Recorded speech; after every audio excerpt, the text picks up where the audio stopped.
Então veja, conforme nós falamos, Marcos, portanto, ele tem o seu objetivo, ele tem como objetivo primário apresentar Jesus como Filho de Deus. Tanto é que logo inicialmente no seu evangelho, ele já começa justamente com essa apresentação,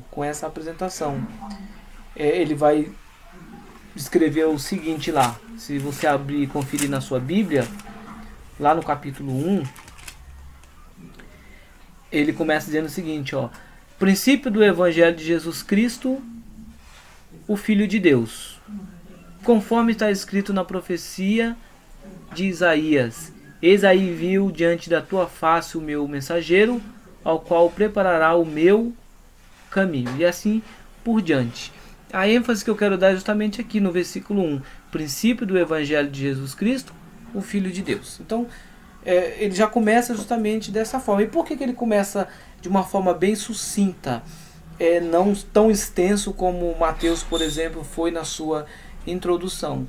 Por uma razão muito clara, irmãos. Os romanos, eles não davam muita importância à questão das raízes históricas. Então eles eram mais práticos, eles queriam coisas, eles primavam pela praticidade. Então eles não ficavam presos a grandes discursos.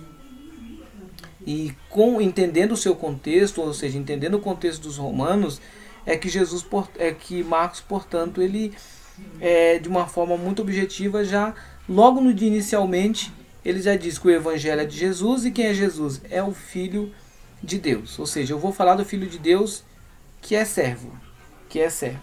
Tá? Então, isso com relação ao seu objetivo. Esse Marcos aqui é o João Marcos, que nós conhecemos pelos relatos de Paulo, Colossenses capítulo 4, nós também podemos verificar em 2 Timóteo capítulo 4. Veja, João Marcos este, provavelmente natural de Jerusalém, acompanhou Paulo e Barnabé a Antioquia. Posteriormente foi a causa da desavença entre Paulo e Barnabé. Mais tarde se tornou um instrumento precioso no ministério do apóstolo Paulo. Tá? Então esse é o João Marcos que acompanhou Paulo no ministério. Esse mesmo João Marcos, ele foi convertido por intermédio do ministério do apóstolo Pedro.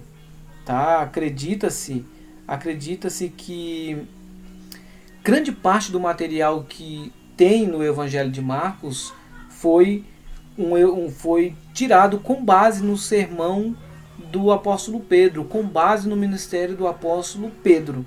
Tá? Ele, ouvindo relatos, presenciando as pregações do apóstolo Pedro, ele escreve, portanto, com base nessas pregações, o seu evangelho. Uma curiosidade: acredita-se que os discípulos se reuniram no cenáculo na casa da mãe de Marcos, tá? Na casa da mãe de Marcos. Então isso é uma informação histórica, isso em relação a essas questões introdutórias. A outra informação interessante, agora de modo geral em relação aos evangelhos, é que antes do segundo século os evangelhos não tinham nome, tá? Não tinham nome. Só começou a ter nome depois do segundo século, tá? Depois do segundo século.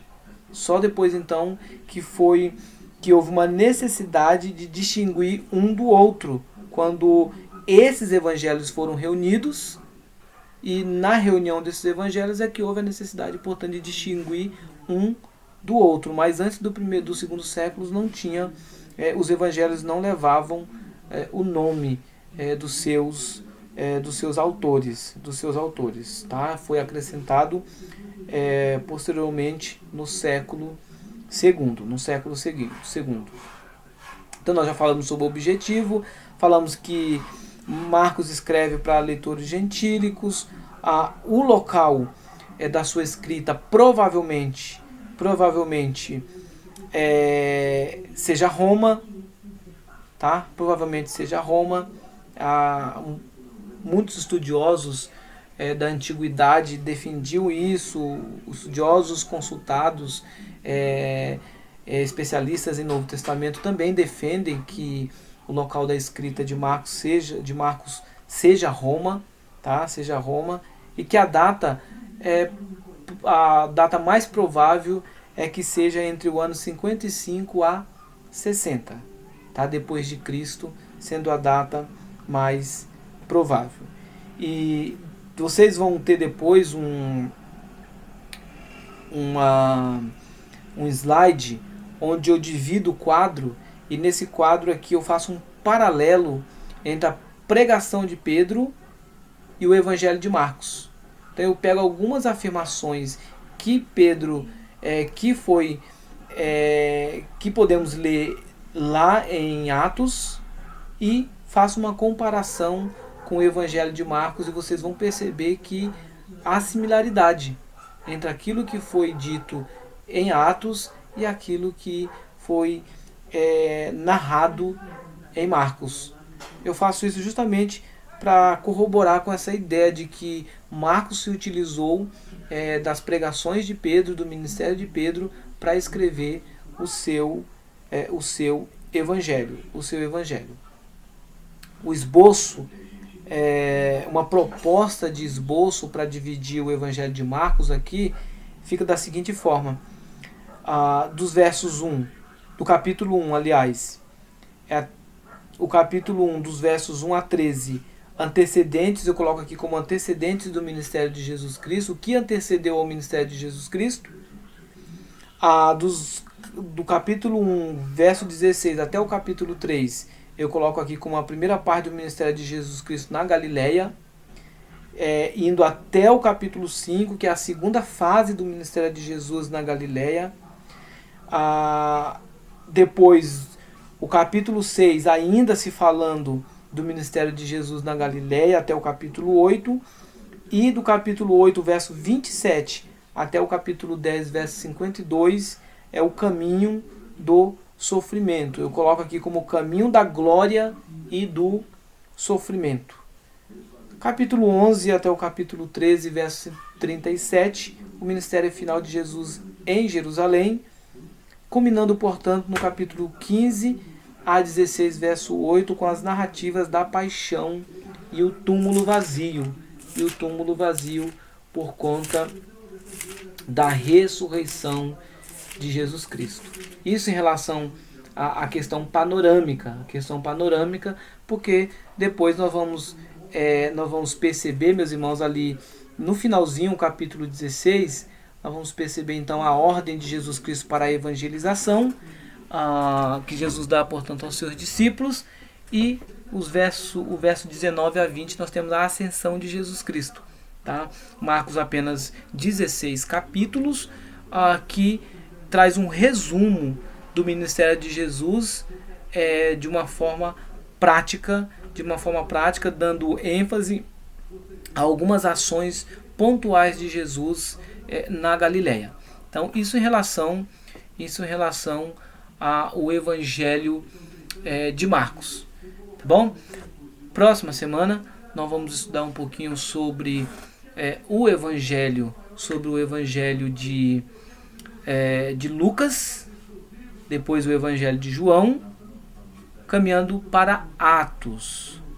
Isso dando a vocês uma questão panorâmica, lembrando sempre que nós vamos trabalhando essa questão panorâmica até chegar nas cartas, e depois então na próxima disciplina nós vamos trabalhar a teologia desses evangelhos e dessas cartas. Tá bom?